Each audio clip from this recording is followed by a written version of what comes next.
Hi, Miss Irwin's friends. You are going to be doing a tutorial today on Tinkercad. A little bit different than last time because today's not about play, today's about learning how to do things, and we're going to be going together. So I need you should be logged into Tinkercad. Remember, you have to use the link on my Google Classroom, on the STEM Google Classroom to get in. Your nickname is just your full first name. So if you need to pause to let everybody get in, we can wait.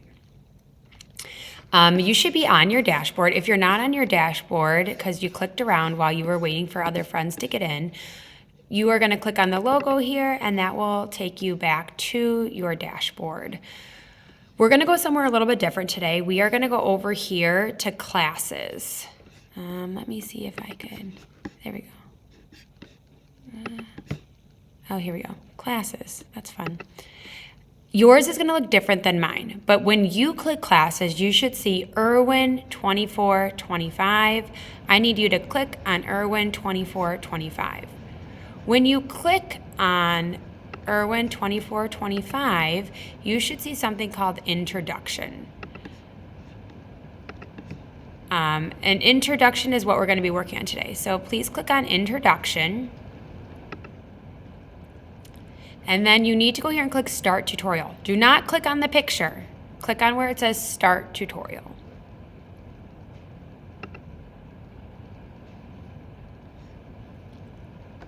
Okay, so these are the tutorials we are going to be working through. Up here you can see it's 1 out of 20. If I click on the numbers, it shows me all the lessons we're going to be working on. To get to the next one, I can click the arrows. Or I can go down here and click Next. Okay, so this is just going to introduce you to Tinkercad. It's going to teach you lessons. So we're going to go ahead and get started. Step 2 is just another welcome message. Step 3 describes our workspace, which we kind of already explored. So we're going to continue on. And we're going to go all the way to step 5. Step 5, so you should be on 5 out of 20. Step 5 talks about the view cube, which is going to be right here. Some of you haven't used this yet, so I'm going to give you 5 seconds to click on the view cube and make your view go crazy. Ready? Go. 5, 4, 3, 2, 1, 0.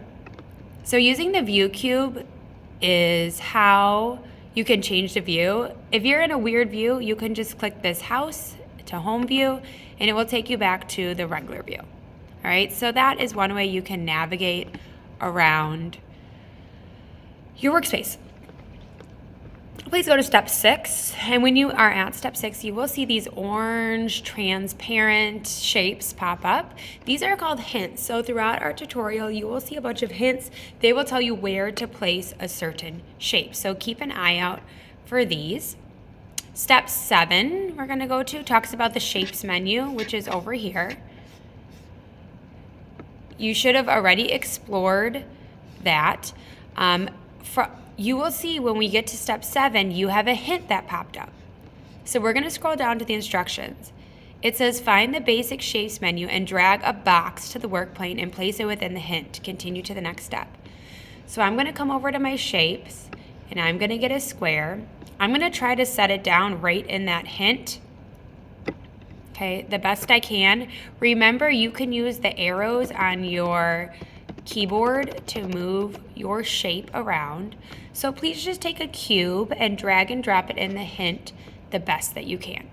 If you need to pause, you can pause the video until everybody gets your cube in there. All right, step 8 says, oh, we need to use our view cube and check it. So everyone should be on step 8. It should say 8 out of 20. I'm going to use my view cube and go to the side and make sure I'm exactly in the hint. And if I'm not, then I can make some adjustments. Uh-oh, it looks like my hint went away.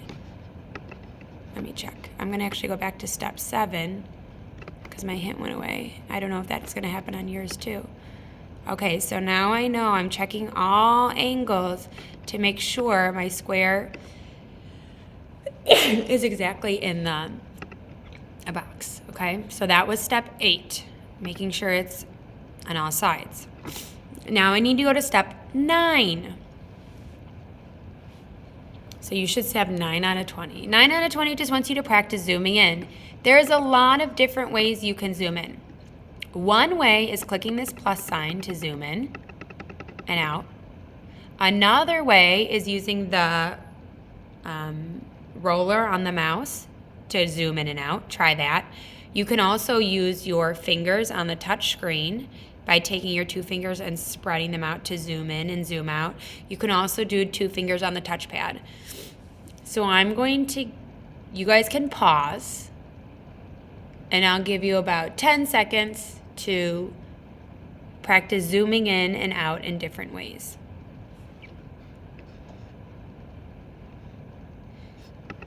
All right. We're going to keep going until step 11. So can everybody go to step 11 for me? Okay, on step 11, it wants you to change the color of your cube. So to do that, you have to click on your cube. It should be blue. You should see the boxes. Then in this shapes menu, can you just change it to a different color? There we go. I chose blue. You could do whatever color you would like. When you're done, you may go to step 12.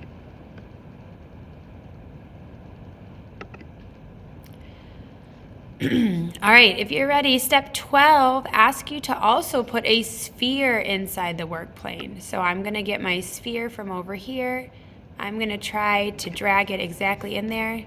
I'm going to look from all angles and make sure it's there.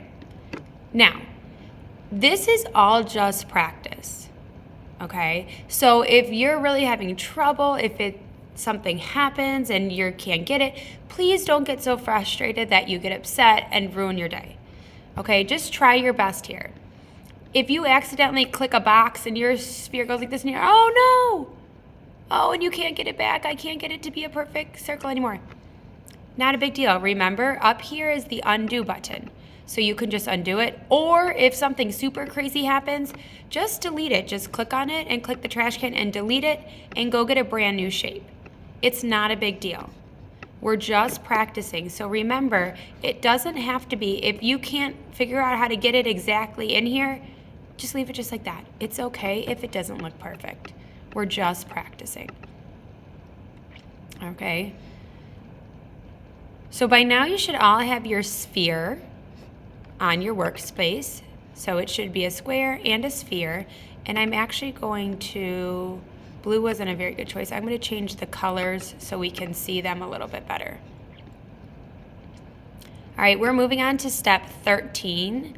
Step 13 just says, not only can we move things, I can move my square up the workspace or to the side. I can also move it up. We have something called the Z-axis. And the Z-axis means I can take something and I can lift it up into the air. And how I do this is by this black triangle here. So if I want to lift my square up, I would click the black triangle and drag it up. This number right here, 33, that tells me how many millimeters off the work plane I am. Okay, so when I'm at 0, now you see I'm flat. I'm flat on the work plane. So that's one way you can know. Okay, 13 and 14 just tell us about that. Can you go to step 15 for me? On step 15, it's asking you, the instructions say click on the sphere. So I'm going to go to my sphere. Use the vertical drag handle, which we know is that black triangle, to move the sphere 11 millimeters off the work plane. So you have 2 choices. You can click and drag it up until the number at the bottom says 11. So do you see how right here it says 11? That's one choice. Or if you just click in the box, you can type 11 and then enter, and it will move it 11 for you. So you can pause the video till everybody gets their sphere 11 millimeters in the air so it's floating.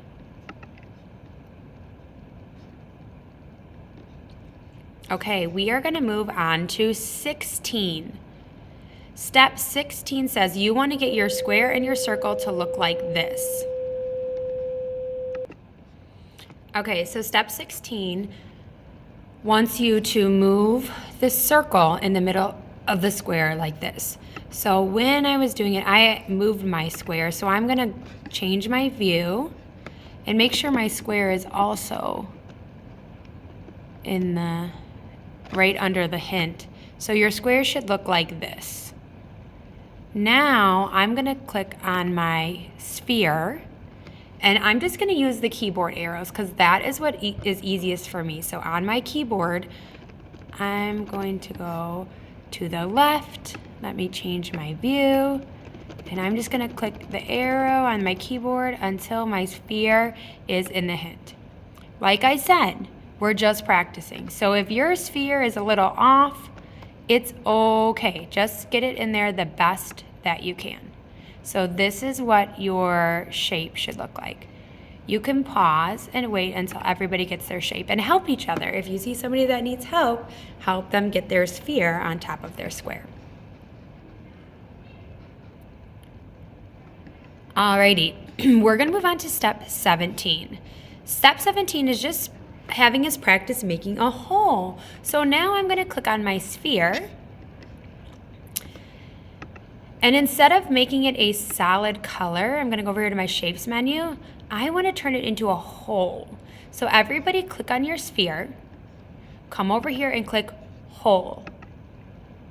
So now your shape should look like this. Your sphere is see-through because it's not a sphere anymore, it is a hole that we're punching. So you can pause the video so that everybody can turn their sphere into a hole.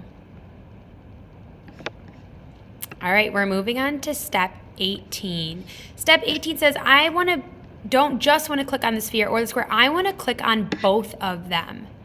So how we can do that? I'm just going to click anywhere in the background. So I'm going to go here, I'm going to click down on my mouse, and I'm going to drag the mouse so I make a rectangle, and both of the shapes are in my rectangle. And when I let go, you will see that both of my shapes are now blue. They have a blue outline. That means I've selected both of them. You can also check because up here it says shapes and it says 2. So that's how I know I have both of my shapes, the 2 shapes selected. Okay, so that's what it's asking you to do for step 18.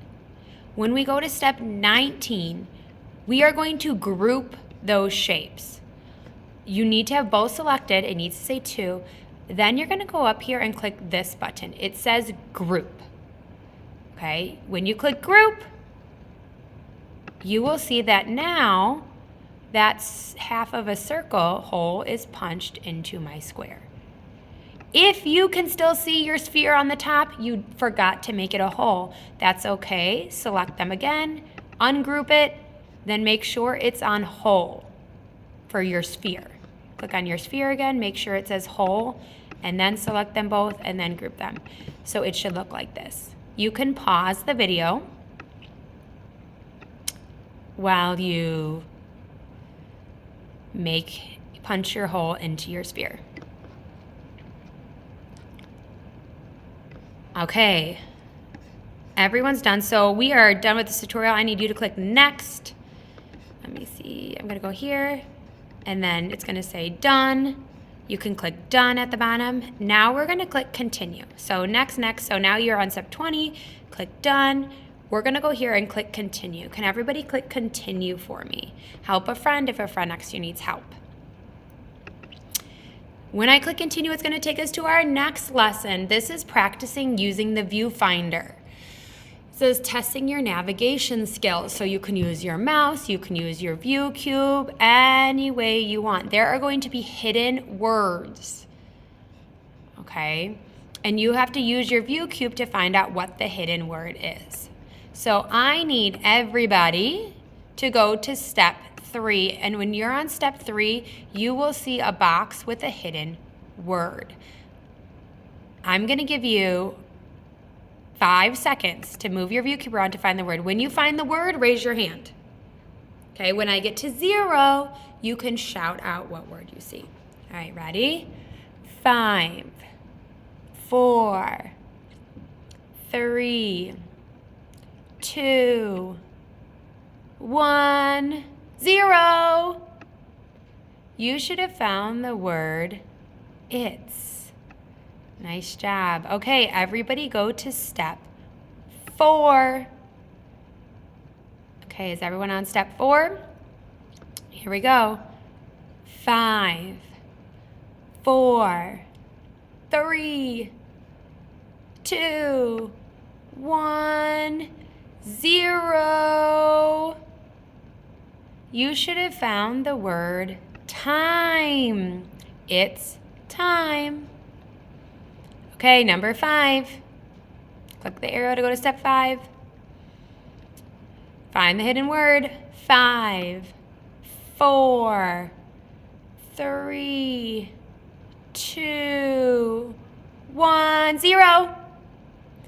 You should have found the word 2. Alrighty, let's go to step 6. So it's time 2. This is our last word. Remember, you're not supposed to shout it out. Just raise your hand when you find it and shout it out at 0. Okay, 5, 4, 3, 2, 1, 0. Your word is design. It's time to design. Good job, you guys. Alrighty, I need you to go and click to step 7 out of 7. And then we're going to click the arrow again and we're going to click continue. So now we should be on the next lesson. This is where we're going to start next week. So don't do anything. We're going to start here next week. If you have extra time left over today, you are going to go click on the Tinkercad logo, which will take you back to your dashboard. Let's see. I'm going to click on the logo again. Now I'm back at my dashboard. So now you have time to free create, go explore again. Remember, things that you've already designed are here. You're going to click on it and then click Tinker this, or you can go into create and create a brand new design. So if you have extra time, you can continue exploring with one of your old designs or create a new design. I hope you guys had fun today. See you when I get back.